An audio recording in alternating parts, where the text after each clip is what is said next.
Então, assim, é muito pouco você reduzir o PSG a time arrumado e muito físico. Não é isso. O time PSG é extremamente talentoso, extremamente jovem, por isso que tem um físico também tão bom, né? Eles conseguem ter energia para as ideias do Luiz Henrique, que volta a repetir o que já tinha dito a programas anteriores.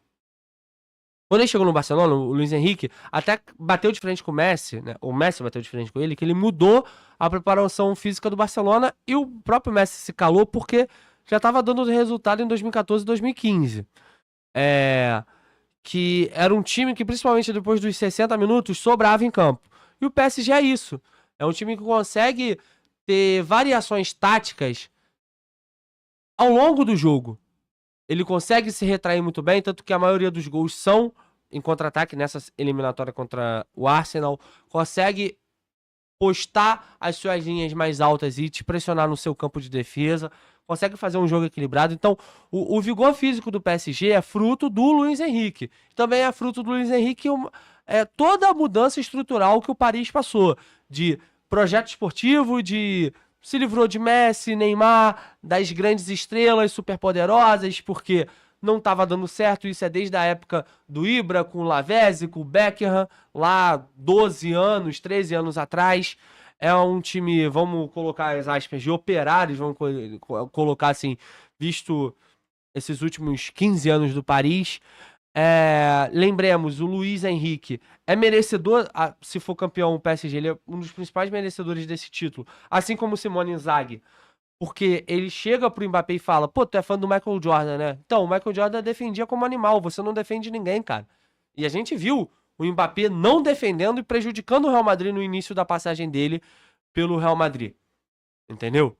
Então, ele muda totalmente o cenário esportivo do Paris e tá agora colhendo os frutos com uma outra final. Eu falei da Inter, 2 finais em 3 anos. Retrospecto incrível. Cara, o PSG nas últimas 6 Champions chegou a 4 semifinais. Também é um retrospecto e tanto do PSG. Entendeu? Se a gente for botar nesse mesmo período, o Liverpool, por exemplo, não tem essa quantidade de semifinais e final do Paris. Então, o Paris está cavando por onde chegar ao título inédito.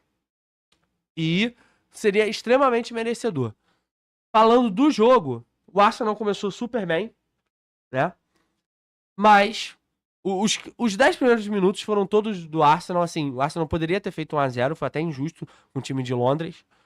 Mas, contra-ataque, PSG já abriu 2-0. E aí, meu amigo, perdeu pênalti. O Saka até fez um gol ali no final, poderia dar uma emoção. Ele perde outro gol também depois. Mas eu achei que o Arsenal não fez por onde. Apesar dele ter mais a bola, ele não teve o controle do jogo. Ele teve a bola, mas não teve o controle do jogo. Parece que o Paris estava extremamente confortável com a posição que se colocou em campo, ainda mais fazendo os gols. E o Paris tem todos os méritos possíveis de ser, primeiro de tudo, campeão inglês, né? Tirou o Liverpool, tirou o Aston Villa, tirou o Arsenal, Liverpool é campeão inglês e agora tem tudo aí para ser campeão da Europa. O Luiz Henrique até fala sobre isso, né? Que ele ganhou de 4 ingleses, mas nós somos da Liga dos Agricultores, ok? Porque o pessoal fala lá na Europa que Liga One é a Liga dos Agricultores.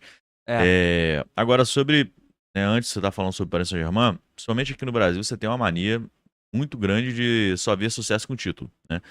E acha que pensar diferente disso é pensar pequeno. Então, assim, eu tava até falando com um amigo meu sobre a Inter, falei, cara, a temporada da Inter está excelente. Ele torce pro Milan, ele falou, cara, a temporada da Inter é horrível, porque ela perdeu a Supertaça, porque ela perdeu a Copa da Itália, porque ela perdeu a liderança do campeonato italiano, e hoje ela vai perder pro Barcelona. Eu falei, cara, mesmo se ele não passar do Barcelona, mesmo se ela perder realmente o campeonato italiano, a Supertaça da Itália não é um título tão relevante. Agora, a Taça da Itália tem a sua relevância, o campeonato italiano tem a sua relevância, e a Champions League, né? E a Inter disputou as 3. Então, não seria um ano ruim, seria um ano, né? Se ganhar um título, um ano, pô, muito legal. Se não ganhar nenhum ano, ok, né? Pô, disputou longe de ser terrível, né? E entra no Paris Saint-Germain a mesma coisa. Ah, o Paris Saint-Germain é meme.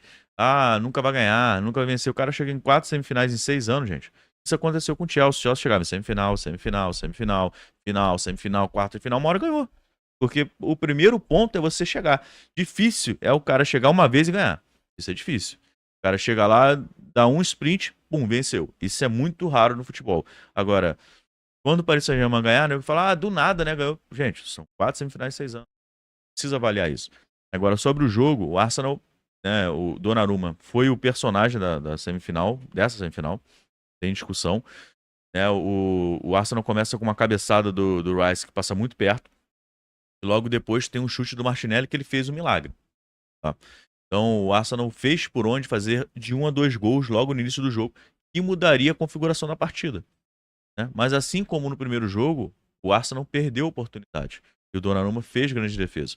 Então o futebol, eu já falei isso aqui umas semanas atrás, esse futebol de alta competitividade, ele não perdoa zagueiro que sai jogando e perde bola, ele não perdoa atacante que perde gol sozinho, não perdoa time que perde muita oportunidade, porque numa dessas o adversário vai lá, um gol, vai lá, outro gol. A gente pode dar o exemplo até do próprio Yamal, né, no jogo de ida.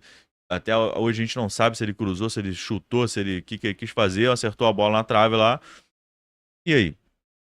A Inter foi lá, empatou o jogo e chegou na Itália e venceu.